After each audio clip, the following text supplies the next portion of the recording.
Sounds good.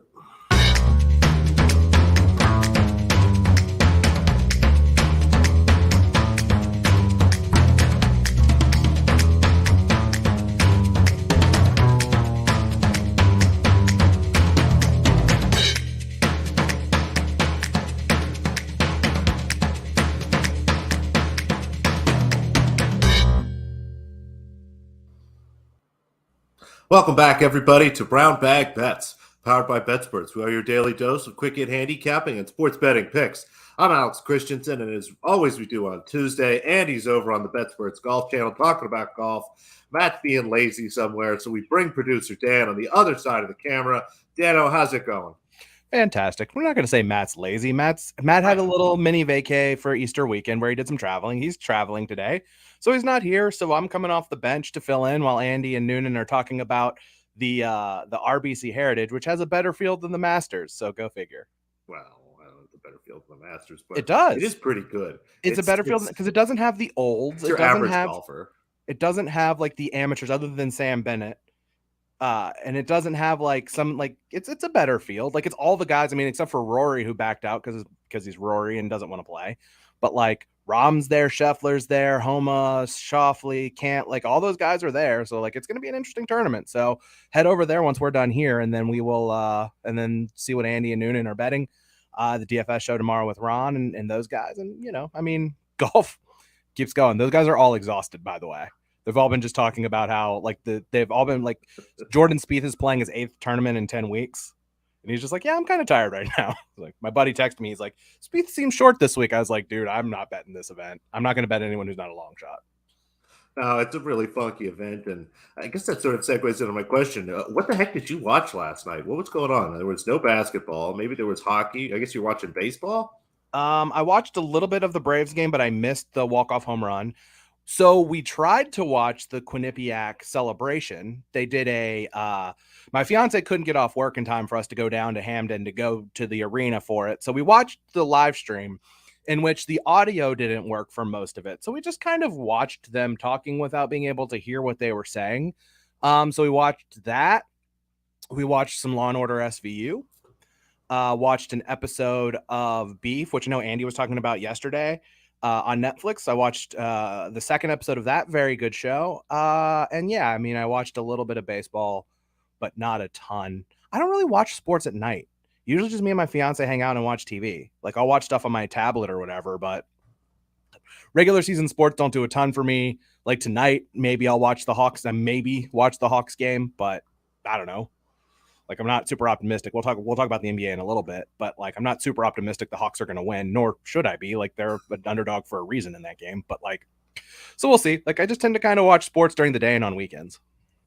Yeah, we'll talk about the Hawks in just a little bit. We'll get to some NBA, but what are we starting with here? What do you got for us? We doing soccer first? So we're going to do soccer first because it's the first thing up today. We have the Champions League. I think these games are probably at 3 or 4 o'clock. Hold on, let me check real quick. But we are into the quarterfinals, Noops, of the Champions League. We have 2 games today, 3 o'clock. Both of these games are at 3 o'clock. So 2 games today, 2 games tomorrow. First leg of all of these ties. So I know how much you really enjoy the Champions League unders. And so let's just go ahead and hop right on into the first one. I know you like unders. I'm playing an under. I'm scared to death of this under. But it's Manchester City, the big game, the two big matchups in this round. Is a brave under. In terms of like prestige and name brand recognition, the 2 big ties, as they would call them, are Man City and Bayern, which is today, and Real Madrid and Chelsea, which is tomorrow. Now, the Champions League, they do the quarterfinal and semifinal draw together. So we know who will play who in the next round. So Man City, Bayern, Chelsea, and Real Madrid are all on the same side of the bracket. So you kind of have like this one like star-studded big clubs. I mean, Inter is playing in the other one. Like they're a big club too, but like not in this country necessarily. So yes, this is a brave under. I'm going to go with the under 2.5 at plus 122 here. City unbeaten in its last 12 games. They've won 8 in a row at home. Bayern just 2-2 in their last 4 games, but the biggest game they played was against Dortmund for control of the Bundesliga. They won easily 4-2 at home. They're a team that finds a way to win in big games. And the reason I'm playing the under here, Noops, is it all comes down to the managers in this game. Bayern made a managerial change a couple of weeks ago, and they brought in Thomas Tuchel, who is known for playing a defensive style of soccer. Let's just call it that. I hate Tuchel ball. It's boring, but it's effective. It wins. He was at Chelsea before he was at Bayern. In 2021, they played City in the semifinals of the FA Cup. Chelsea won 1-0. They faced City again in the Champions League final that same year and won that game 1-0. This game is at City. This is a home game for Manchester City. So Bayern's going to do everything they can to just try to hang on and not get blown off the field here so they have a chance to win at home and try to advance at home. So I think you're going to see Bayern play a very defensive style. And the one thing that City did not have in 2021 that they have now is Erling Haaland, who is certainly kind of I like to call him the Norwegian Thanos. He is inevitable. But Bayern is the kind of team that steps up here. Man City is the kind of team that comes up small in these situations historically. So it is a brave under, but I do think you're going to see Bayern try to play defensively here and just try to keep this to a low scoring, mucked up kind of game. Maybe Tuchel hasn't had a ton of time to implement his system at Bayern, but I do think that they're going to try and keep this one low scoring. The other game today, Benfica, who is in Portugal, for those of you who are unaware of the Portuguese soccer league, they are taking on Inter Milan or Inter Internacional, however you want to call it. We'll just call them Inter. I'm just going to play Benfica on the money line here. And this is mostly just a fade of Inter, who is in just a really rotten run of form. They haven't won any of their last 6 matches, 3 draws, 3 losses. They've scored just 2 goals in their last 5 games, and one of those was a penalty kick. This is their worst run of form in 5 years. Benfica just lost their first competitive home fixture of the season. They had been undefeated in their first 20 home matches this season, but they lost on Friday. Benfica's a really solid team, and I just think that Inter is in bad form on the road here. So I'm going to roll with Benfica to just get a win here. And the under there, honestly, is not a bad idea either, but I'm just going to roll with the under is juiced heavily to the under is juiced pretty heavily. So I'm just going to take Benfica there. So those are my 2 picks. We had a question that I wanted to, Jason asked, any documentaries or videos that explain European soccer to me? They are regular seasons, mid-season tourneys, end-season tourneys. Guys play for multiple teams. Guys also play for their country. I don't know that there's one definitive documentary that's going to sum that up in general, but there are some pretty entertaining documentary series out there. Welcome to Wrexham on FX, the Ryan Reynolds, Rob McElhenney team, which, by the way, had a Hollywood ending in their game yesterday. I'll talk about that in a second. That's a really good documentary that kind of explains football outside of the top 4 leagues. Sunderland Till I Die on Netflix is really good. Sunderland was a big club in England. They got relegated from the Premier League. And so Netflix is like, we're going to do a documentary on this team, this big club. They're going to go down to the championship and then they're going to get promoted right back to the Premier League. And they ended up getting relegated again. And so it's just kind of like there's kind of that. Then there's a couple that I haven't watched. There's a couple of like Hard Knock style documentaries on Amazon. I can't remember what they're called off the top of my head. But there's one on Manchester City. I think there's one on Tottenham. So it is confusing, Jason, but just watch some documentaries and see if you can get into it. The stories will be better than the explanation, but it is kind of confusing. But there's international competitions, league cups. Basically, there's a lot of competitions that exist to try to get teams chances to win trophies because only one team can win, and it's just based on points. So, like, for example, Napoli is like 12 or more points ahead in Serie A. The Serie A race is over, and it's early April. So, like, the other competitions exist to maybe give some other teams chances to win. So we'll see there. But so there's that. And if the Wrexham thing I was talking about, the club that Ryan Reynolds and Rob McElhenney from It's Always Sunny in Philadelphia, they're trying to get promoted into the football league, which is the top 4 leagues. And obviously the higher up you go, the more money you get, whatever. Only the first place team in that league gets promoted. They were on 100 points. The team they were playing, Notts County, was on 100 points. This is like if Manchester City and Liverpool were playing for the trophy. Wrexham scored late to go up 3-2, then conceded a penalty in the 6th minute of stoppage time that their goalkeeper saved, a guy who had retired this past fall and came out of retirement when Wrexham had an injury a couple weeks ago. So just kind of one of those, like, of course, this is a Hollywood style ending for that. Jason says he needs to pick a team too. honestly, I'd pick a Premier League team, Jason, because those are just going to be the teams that get the most coverage in the United States. Like, I love the Bundesliga, but like it just doesn't get a ton of coverage. You can watch these if you have all the streaming services, but just pick a Premier League team. Pick someone good. So there's that. And we move on to the NBA. Yeah, Jason, get into it. Start with the league. Pick which league you like. Some people like Premier League. Some people like Bundesliga, La Liga. I think those are your three big choices. I guess Serie A you can find on the ESPN app. So look Serie at A those. it's on Paramount Plus now. The ESPN used to have the rights, and now it's there. Jason, where are you? You don't have to tell me like specifically like where, but like where do you live? Tell us in the comments. Just so that I can kind of point you in the direction of also maybe a local team to go support as well.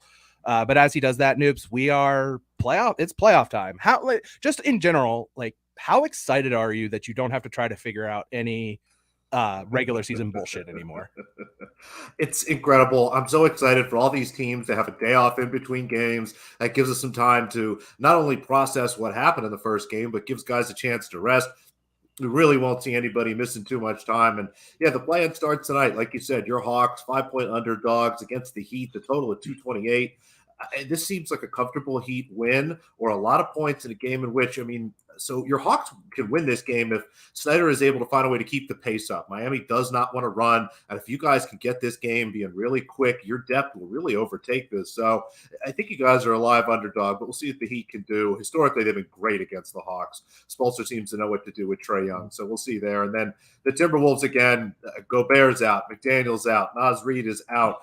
Looks like Karl-Anthony Towns is questionable at this point. So we're at the 8.5 against the Lakers. That seems like too big of a number. If Karl-Anthony Towns is in, I might find some way to back the Timberwolves, but it does feel like the Heat and the Lakers sort of get through here, and for reasons other than the NBA wants them to win. That makes sense. Do you want my conspiracy theory now, or do you want to do your bets? Because my conspiracy theory is kind of related to the play-in. Let's do your bets, and then we'll circle back to the play-in games, and I'll give you my conspiracy theory because it's tangentially related to the Atlanta Hawks in some form or fashion, but not exclusively to the Atlanta Hawks. But it also involves some drama in the NBA that's been going on. So we'll save that. But you have a bunch of picks. You have a future, and then a couple of series prices. So let's just I'll bring them up, and you just hop right in. A handful of things, and we'll start with this Nuggets to win the West bet at plus 350.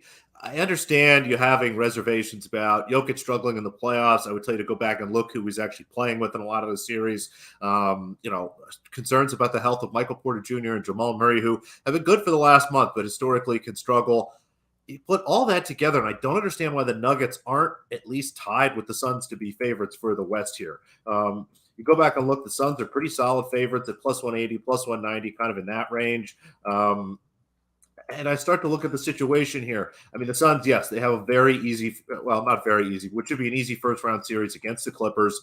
The Nuggets are going to have an easier first-round series. The Nuggets have home court all the way throughout the postseason. They're going to have home court in the series against Phoenix, a series in which they'll probably be short favorites against Phoenix, at the very least a toss-up, once you consider home court advantage. So put all this together, and I really struggle with understanding why I'm looking at Nuggets here, plus 350 to win the West. So I'm going to happily scoop that up. Again, there's a plus 385, something out there in that range. Go ahead, grab whatever you want here, but really like the Nuggets here and think they should at least be closer to the Suns, maybe by 10, 20 cents off, not, almost twice basically what you can get the Suns at some places. So Nuggets to win the West there. And then the Cavaliers-Knicks series here.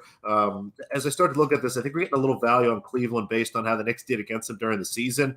Knicks were very competitive, but only played a fully healthy Cleveland team once. The Cavaliers have really been building up to this. The last week got everybody nice and rested. Jared Allen should be healthy. They have home court advantage here. And without Julius Randle, I really struggle to see how the Knicks are going to be able to score against this team. Brunson has been great. Quickly has been great. Quentin Grimes seems to be taking his game up to another level, but now stuff is going to start to get real. They're going to play a Cleveland team at home twice who defensively have been incredible, and unless Randall can come back for game 3 or 4, this feels kind of like a 4-1, gentleman's sweep, if you will, here for Cleveland. So I'm going to take the Cavs here, minus 2.5 games, plus 210. That looked like the best value on the board for me again. The Cavaliers getting out to minus 200 to win this series, which is kind of where I have it. So I'll pass on that. And then the series that I spent the most time thinking about and truly confuses me and is going to be a litmus test for a long time in terms of what did we see this year versus what did we expect to see this year? Your Sacramento Kings expected to be around a 500 team. I think the regular season win total was in the high 30s, maybe low 40s there. I forget what number it is, but blew away those expectations and were arguably the most consistent team in the Western Conference all season outside of the Nuggets. 3 seed here, the best offense in the NBA pretty much all season once the shooting numbers quieted down for Boston. And the Warriors have been a mess. They've been a mess for all season, starting with Draymond punching Jordan Poole in the face, which apparently everyone forgot about. Everyone seems to think that Rudy Gobert is the only NBA player who punched a teammate this year. But so the Warriors start with that horrible road record. I forget exactly what it was, something like at 8-31, somewhere in that range, or they played 41 games. Anyway, just a brutal record on the road here. They have to go into Sacramento twice. And this is a Warriors team that I've said a bunch of times historically has been a great defensive team when they win titles. Everyone remembers Clay and Curry making all those threes, which is great. But it really came down to stuff like Wiggins last year playing great defense, Andre Iguodala on some of those older teams, even Andrew Bogut in kind of that first iteration there. They are just horrible defensively, and it's a team that's trying to get that together. Going into Sacramento to play this Kings team is a nightmare. Again, best offense in the NBA. They push the ball. They do just about everything well on that end of the floor and should be able to put up a ton of points here. So I like the Kings in this series. Plus 225 is nuts to me. I have the Warriors favored out of respect for them, out of the fact that they're a better team, out of respect for the market, but not anywhere near 225, somewhere maybe in the minus 160, 70 range. So like the Kings here plus 225. And then actually, though, think there's some value here. And Dan turned me on to this bet. Kings to win game 1, Warriors to win the series plus 210. This is kind of simply, I guess I'm sort of creating a Polish middle for myself. I need the Kings to win that first game here kind of, but I like the Kings in this first game. I will be betting them somehow, probably a team total over. I've been sort of eyeing that. But as I start to look at this series, the Warriors price right now, minus 290 or so. It's starting to really get pretty deep here. People are betting Golden State. If they lose this first game, I don't understand how that price gets to be lower than, say, minus 200, minus 210, somewhere in that range. So put that together with the Kings money line in game 1, and you're looking at something closer to plus 170, plus 175. So don't really like the Warriors to win this series, but too much value in here for me to pass up on this one. So we'll play that for a little bit. And then again, like the Kings to get this done at home, these first 2 games. I think we're looking at Kings 2-1 after 3. Basically, we hold serve plus 200. Looks like a great number there for me. So nice, big, juicy playoff series prices and a future. So you guys talked about my Mike Breen to say bang prop yesterday. I played the Kings at plus 200. So they're the ABC game on Saturday night, the 8:30 ABC game, which is the Mike Breen game. It's the first Kings playoff game in almost 20 years. It's their first game on ABC since 2007. Huh? And it's a Warriors game. And it's a Warriors game. So I just have this, it's like the most expensive ticket for an NBA playoff game and win how many ever years, whatever. That place is going to be lit. And the Kings know that they have to win that game. They have to win that game. And the Warriors don't. I think the Warriors will say, hey, we can win one of these 2. But I think the Kings need to get off to a good start. Just the atmosphere and all of that. It's going to be regardless of what happens, it's going to be one of the best environments for an NBA game in a very, very, very long time. And I look very much forward to that. And I might actually, I won't be able to see any of that. I'll be on the train coming back from New York probably on Saturday. So I probably won't get to see that game. I might try to watch it on the train. We'll see. So here's my conspiracy theory for you, because I was thinking about this from an Atlanta Hawks perspective. Okay. I think that the Atlanta Hawks are going to make the playoffs. I think they're going to lose tonight. Like, the Hawks have been the most mid team in the NBA this year. The numbers have been going around 500, didn't get within one game within 500 since 9-9 or something. Yeah. And almost the same number of points scored as number allowed, legitimately the most mid team in the NBA. So they'll probably lose tonight and they'll probably win on Friday because, they should be expected to do that. But obviously for this team, if you look at the odds right now, they have a less than 1% chance to win the NBA Finals just based on the odds. And if they miss the playoffs and enter the lottery, they have a 1% chance of getting the number 1 overall pick. So it would behoove the Atlanta Hawks as a franchise to not make the playoffs and take their 1% chance and hope that you get Victor Wembanyama. That said, they should obviously, and they're not going to tank, and they shouldn't try to tank. And it got me thinking about the Dallas Mavericks, and I am convinced of this, Noops. What is the best way to punish the Dallas Mavericks for blatantly tanking when they were very well within the chances of making the playoffs? What's the best way to punish them for that? Give their pick to the Knicks. take that pick away. And there's a way that they can take the pick away from them without legitimately punishing them and stripping them of that pick. They tanked that game so that against the Bulls so that they could finish with the 10th worst record in the NBA. That pick is only top 10 protected. So if one team behind them, if one of the teams that doesn't make it into the playoffs from the play-in jumps them into the top 4, then the Mavericks are going to lose their pick. So I am going to go on record now and guarantee you that one of the teams that's in the play-in but does not make the playoffs is going to end up with a top 4 pick and move the Dallas Mavericks to 11th. So that way the Dallas Mavericks pick goes to the New York Knicks. So as a way for the NBA to punish them. I know there's a journalist watches it to make sure that the lottery is on the up and up. I don't believe it. I believe that they made the frozen envelope for Patrick Ewing in 84, whatever year that was. And I am willing to guarantee you today, as we sit here, somebody is going to jump the Dallas Mavericks into the top 4 and move the Maverick from 10th to 11th so that the New York Knicks get their pick and the NBA doesn't have to strip them of their pick for tanking. I love this. I'm all in on this. I'm now just trying to figure out what team it is. I don't know if it's the Bulls. They want Wembanyama in Chicago maybe, or the Timberwolves would be real funny. Top 4 pick going right to Utah. That'd be amazing. So I love this. I'm all in. As soon as we get an opportunity to bet one of these teams to jump into the top 4. So, we're doing it. It's got there will be lottery odds at some point. I think I'm sure probably what is like a month or 2 away from that. I forget, but it's May 8th. I wanted to say was, but maybe no, that's hockey. Hockey is May 8th. I don't know when the NBA. The NBA is usually during the May conference 16th. finals. 16th. That's usually conference finals times, right? Around conference finals. I don't know. We'll see. About that. Yeah, so keep an eye out for that. Let us know. Savage Emery asked, what's up with Wiggins? He's back with the team apparently this week. Has been with them, I think, today, if not yesterday. So I'm imagining he might play game 1, probably plays game 2, definitely plays game 3 is kind of how I'm looking at that. So, if Wiggins is in, they still have that problem of trying to reintegrate him for that first game, which is why I like Sacramento there so much. If he's out, great. This is Sacramento versus one of the worst road defenses we've seen all year. So go Kings. Yeah. I can't imagine he's going to be super up to speed on. I mean, I know he was there before, but he hasn't played in forever. So if he plays early in the series, it's going to be super limited, right? Yeah. So. I would think they try to warm him up a little bit. And again, I think we see him probably game 2, but definitely game 3. Maybe again they just give him the 2 games on the road off. Practice him hard that week and then let him play when they get back home. And Jason, if you're still watching, Jason Coogan, you said you're in Chicago. I was going to say one of the ways to get into soccer is to support your local team, and there's an MLS team in Chicago, the Chicago Fire. But even though they're in playoff position right now, super early, they're kind of crappy, and they play at Soldier Field. So I don't know that I would go support the Chicago Fire. But nevertheless, speaking of Chicago, it's kind of part of my Dinger Tuesday bet. So do you want to talk some baseball? Dinger Tuesdays. Friends at FanDuel doing what's it's a Dinger refund, right? It's a Dinger. It's not a refund because you get the bet. So okay, I'll start with Dinger Tuesday. So basically the promotion is you place a $25 bet on any player to hit a home run and you get a $5 bonus bet up to $25 for every home run hit in that game. And that's regardless of whether or not your bet wins. So oh yeah, the Chicago Red Stars. The NWSL team in Chicago is pretty decent. I'm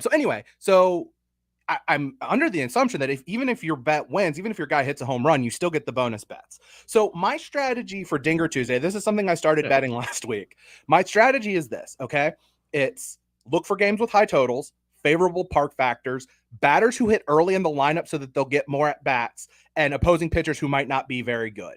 So the total the last time I checked in the Cubs-Mariners game is, and Jason Coogan says you can do it twice a day, $50 total. So there you go. Yep. I'll talk about the other game that I looked at. I just didn't like any of the bets for.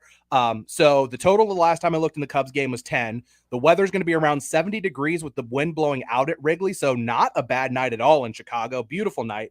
It's the eighth career start for Hayden Wesneski for the Cubs. Gave up 2 home runs in his first start of the year at the Bandbox in Cincinnati. So I'm going to play Ty France at plus 520. He usually hits second or third in the Mariners lineup.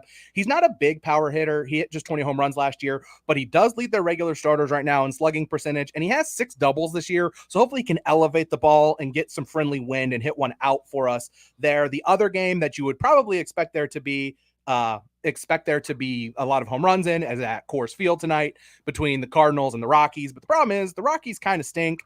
a lot, and the Cardinals are pretty good. So like you could just bet Goldschmidt at plus 290 if you wanted to. That's fine. I don't hate that, but I just, I wanted to take a bigger swing on it. So I took Ty France. And so I have a couple of other plays that are just game based. The Braves are playing today. I had to bet the Braves. I'm going to go with Ronald Acuna over half a stolen base at plus 245. So basically this is Ronald Acuna to steal one base or more today at plus 245. I wanted to find a way to bet this game. The Braves don't have a lot of experience hitting against Luis Sessa and Kyle Wright, who did lead the majors in wins last year, making his first start of the year for the Braves, which is always dicey. Although he did get a cortisone shot in his elbow or shoulder this spring and said his arm feels better than it's ever felt. So maybe there's optimism there, but Ron Acuna has been getting on base a ton. He's been walking, he's been getting singles, and if he gets the chance, he's going to take off, he's going to steal. He wants to be a 40-40 guy, and obviously with the, the rules about disengaging from the rubber just makes the conditions to steal bases pretty favorable. So I played that at plus 245. And then my other one, I just kind of had to just play this, even though I didn't really want to play any other games. Last night, Noops, Andrew Heaney of the Texas Rangers tied the AL record for most consecutive strikeouts in a game with 9 against the Kansas City Royals. And how much better do things get for the Kansas City Royals tonight, Noops? They get to face Jacob deGrom. And I know deGrom struggled in his first start, didn't look overly dominant in his last game, but the Royals have 102 strikeouts this season already as a team that's the third most behind the Giants and the Braves. They also have the third fewest runs, whereas the Braves and Giants are 11th and 14th in scoring. So those are teams that are big risk, big reward teams. The Royals offense just absolutely stinks. So this is the same game parlay at FanDuel. Rangers to win tonight and Jacob deGrom 9+ strikeouts at plus 103. That's an alt total. You can just play his regular total of 9.5. I just wanted to not get hit by an underwear if he just finishes on 9. So Rangers win plus Jacob deGrom 9K strikeouts against the Kansas City Royals tonight, plus 103 over at FanDuel. And that is all of the baseball that I can stomach to bet on a day where there's not a whole lot else to bet on. 2 basketball games tonight. We got a little Champions League, so it's high quality, lower volume, lower volume. Yeah, I mean, we'll see what happens in those 3 o'clock Eastern for the Champions League games. Grab some dinner, settle in to watch some NBA. I think there might be one day baseball game today, but I might have just completely made that up also. So, and then we'll just be following the Cubs game to see if my guy Ty France can go deep and get us some home runs, and at least just hit a bunch of home runs combined. So we get there. I like this. I'm a big fan of Dinger Tuesday. We are instituting Dinger Tuesday going forward. Yeah. Alert Matt wherever he is. Dinger Tuesday until FanDuel stops doing this. This is actually a lot of fun. I like this. Yeah, I think this is the second year. I think they did this last year too. I think this is things that like DJs really enjoy betting. So I don't think they're going to day ball today too. Do we? Is there a day ball bet this? Oh man. Let's see. Yeah, who do we have today? This is great. It's all regular time. Oh well. Oh. Boo. I was going to say, if we had a day game today, 6:10 Yankees Guardians, yuck, is the first game today. I'm going to go see the Yankees on Saturday, Noops. They're playing the Twins. Yankees. Yeah, one of my best friends from college is flying up to New York for the weekend, and he's like, I'm going to all the Yankees Twins games. You want to come down and meet me? And I was like, sure, we'll go to the Yankees game. Like, it's fine. It's going to be a nice weekend up here. I mean, it's going to be super hot up here in Connecticut. I'm sure it'll be the same thing down there in Philly this week. Great weather, so, hey, maybe go outside a little bit. That's also a possibility. Who wants to do that? I like it. All right, everybody. I think that's all we got. Covered a whole bunch. Again, no tennis. Maybe tennis tomorrow. Fingers crossed. They keep doing this thing where they announce the matches an hour before, and they're all happening right now. So fingers crossed. Maybe tennis tomorrow, everybody. Andy will be back. All sorts of great stuff. See you for Hump Day.